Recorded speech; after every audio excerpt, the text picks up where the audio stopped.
Ya, sebetulnya persidangan hari ini menunjukkan bahwa Jokowi tidak punya niat baik, ya, tidak punya niat baik dan memang saya nggak tahu kalau setiap orang itu ada sisi baik, ada sisi buruknya.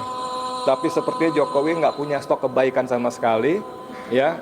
Jadi semua kelakuannya itu cenderung justru menyusahkan rakyat. Bahkan untuk sekadar datang kemari pun tidak pernah hadir.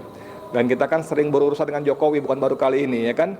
Antara lain dengan sejak zaman di Solo, ya, Gus Nur dan Bambang Tri nggak pernah hadir juga. Bahkan tadi Ajis mengatakan sekadar KTP pun aslinya tidak disertakan. Jadi kita ingat ketika sidang Gus Nur di Solo, saya ikut hadir dengan beberapa kawan lain seperti Egy Sujana dan Refli Harun. Itu ternyata bahwa semua saksi yang dihadirkan, bahkan kepala sekolah SMA-nya pun ketika menandatangani surat fotokopi legalisir ijazah itu mengaku menyatakan tidak pernah melihat ijazah aslinya. Padahal kalau kita ingat dulu lulus SMA, kita fotokopi ijazah kita mau 10, 20 atau berapa untuk distempel legalisir oleh sekolah, itu selalu disertakan ijazah aslinya. Tapi kepala sekolah waktu itu menyatakan tidak melihat ijazah aslinya. Nah sekarang untuk perkara KTP saja dia tidak bisa dan tidak mau menunjukkan. Dan penasihat hukumnya itu yang laki-laki itu kan doktor. Kita ingat waktu masih mediasi, ya saya sempat ngotot, saya tanya sama dia bagaimana bentuk komunikasi kalian dengan Joko Widodo. Apakah langsung bisa bertemu dan menyampaikan konsultasinya atau melalui Pratikno atau siapapun orangnya. Nah si dokter hukum itu mengatakan kami langsung ketemu Pak. Saya bilang kalau gitu tolong kasih tahu Joko Widodo, hormati hukum, hormati pengadilan, jangan merasa masih menjadi presiden. Dia harus datang. Kalaupun tidak datang lengkapi surat-surat yang diperlukan. Nah ternyata masih soal KTP saja mereka tidak penuhi.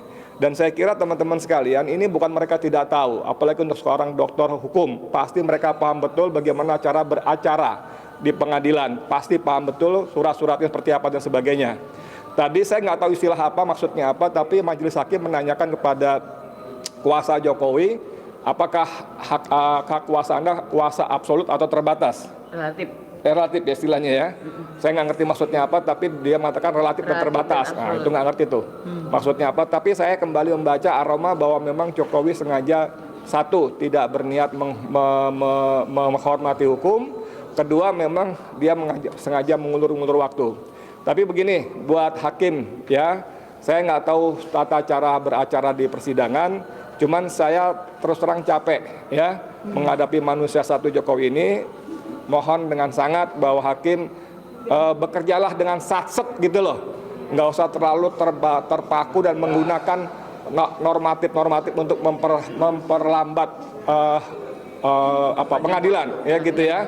Dan kita juga sebetulnya harapannya nggak banyak kok, cuma nuntut dia 5.267 triliun aja kok, nggak banyak kan ya, nggak banyak lah 5.267 triliun aja itu kepada Jokowi untuk diserahkan kepada negara kan gitu kan ya.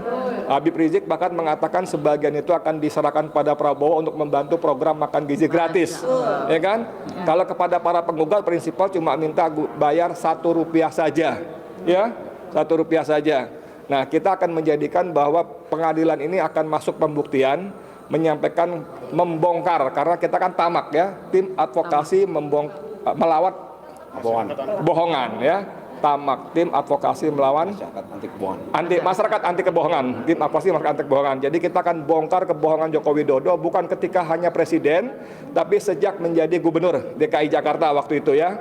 Dan saya sempat baca karena saya prinsipalnya, walaupun tidak detail, kenapa kita gugat kebohongan-kebohongan itu, karena dengan kebohongan-kebohongan dia sebagai pejabat publik dari sejak gubernur sampai jadi presiden telah menimbulkan kerugian kepada warga negara Indonesia.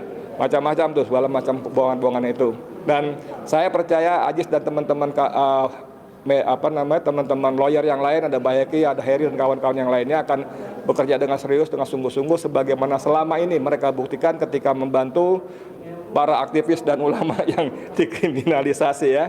Kita bermohon pada Allah agar Allah menunjukkan kekuatannya, pertolongan kepada kita semua sehingga si raja bohong ini bisa segera kita seret ke penjara. Amin ya rabbal alamin dengan hukuman yang maksimal. Amin. Demikian, assalamualaikum warahmatullahi wabarakatuh.